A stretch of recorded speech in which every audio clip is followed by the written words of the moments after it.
ہے گائز، السلام علیکم۔ امید ہے آپ سب لوگ خیریت سے ہوں گے۔ آپ کے پیار کا اور سپورٹ کا بے حد شکریہ جو آپ لوگوں نے ہمیں دیا۔ آج کی سٹوری ہمارے ایک سبسکرائبر کی ہے جنہوں نے ہم سے شیئر کی۔ عبداللہ نامی شخص کی یہ سٹوری ہے جو پکنک کا سوچ کر گئے تھے اپنے دوستوں کے ساتھ، مگر ان کے ساتھ وہاں ہونے والے پراسرار واقعات پیش آئے۔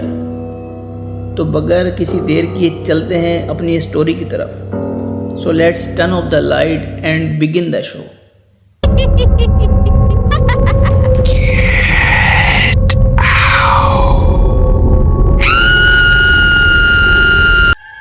میں اور میرے کچھ دوست ایگزام سے فری ہوئے تھے تو سوچا کہ اب یہ وقت کہیں پکنک پہ جا کے دوستوں کے ساتھ گزارا جائے۔ ویسے بھی کافی وقت ہو گیا تھا دوستوں کے ساتھ وقت گزارے، تو سب نے مل کے پلان بنایا اور ایک چھوٹی کوسٹر کر کے اپنی راہ کی طرف چل دیے۔ ہماری منزل جھمپیر تھی۔ اس راہ میں ہمارے ہمراہ ڈرائیور اور ہم 12 سے 15 دوست تھے۔ سفر کافی لمبا تھا مگر ہم سب نے انجوائے کرتے ہوئے اپنی منزل پہ پہنچ گئے۔ وہاں تھوڑا گھوم پھر کے موج مستیاں کر کے جب سب تھک گئے تو اپنے رہنے کی انتظام کے لیے وہاں کے ایک رہائشی سے مدد لی۔ اس نے ہمیں ایک مکان جو کہ عارضی طور پہ خالی لگ رہا تھا وہاں ہمارے رہنے کا بندوبست کر دیا۔ ہم نے سکون کی سانس لی کہ چلو رہنے کا انتظام تو ہوا۔ ہم سب اپنا سامان گاڑی سے لے کر اس کھنڈر نما خالی مکان میں داخل ہوئے جو کہ دیکھنے سے ہی لگ رہا تھا جیسے برسوں سے ویران پڑا ہے۔ کوئی اس خالی مکان کی خیر خبر لینے والا ہی نہیں ہے۔ میں نے گھر میں داخل ہونے سے پہلے جب آس پاس کے بوسیدہ مکانوں پہ نظر ڈالی تو وہ بھی ویران اور سنسان ہی تھے۔ اس جگہ بھی کوئی ہمارے علاوہ نظر نہیں آ رہا تھا دور دور تک۔ خیر ہم اندر جا کر آرام کرنے لگے۔ سب دوست ایک ہی کمرے میں لیٹ گئے۔ پتہ نہیں کب میں ہماری آنکھ لگ گئی۔ جب ہم فریش ہو کر اٹھے تو سوچا کیوں نہ اس خالی گھر کو ایکسپلور کیا جائے۔ ہم کچھ دوست باہر چرپائیوں پہ اور کرسیوں پہ بیٹھ گئے۔ باقی کے دوست اندر کی طرف گھر کو ایکسپلور کرنے لگے۔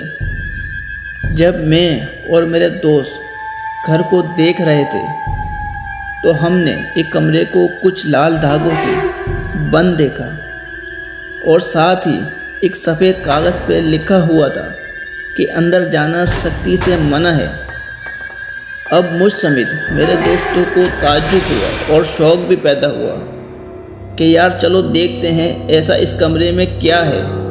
ہم میں سے ایک لڑکے نے کچھ سوچے سمجھے بغیر ہی اس کمرے کی کنڈی کھول دی۔ اندر بہت اندھیرا تھا، کچھ نظر ہی نہیں آ رہا تھا۔ میرے دوست نے اپنے فون کی فلیش لائٹ آن کی تو دیکھا کہ اندر مکڑی نے جالوں سے اس کمرے کے خوف کو 4 چاند لگائے ہوئے ہیں۔ جو ہی ہم جالے ہٹا کے اندر کی طرف بڑھنے لگے تو کیا دیکھتے ہیں کہ چھوٹے بچوں کے کھلونے ہر طرف بکھرے ہوئے ہیں۔ ابھی ہم یہ ساری چیزیں دیکھ ہی رہے تھے کہ پیچھے سے کمرے کے باہر سے چھوٹے بچوں کے کھیلنے کودنے کی آوازیں آنے لگیں۔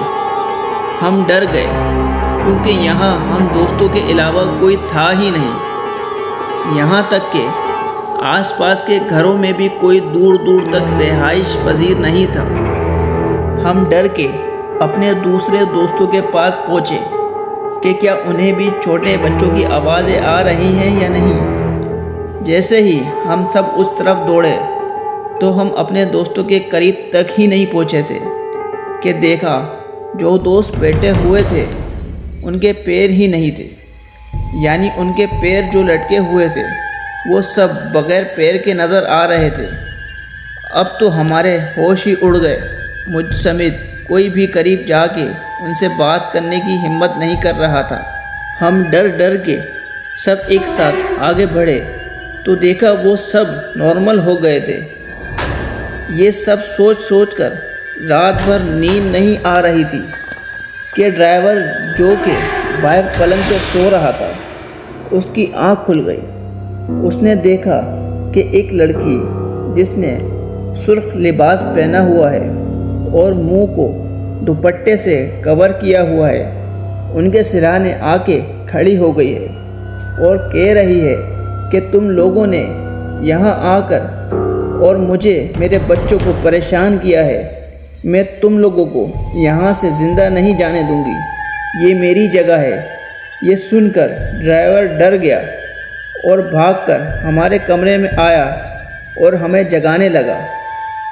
اس کو اپنے ہوش ہی نہیں تھا، بس یہی بات رٹے جا رہا تھا کہ ہمیں یہاں سے جانا چاہیے، یہاں نہیں رکنا چاہیے۔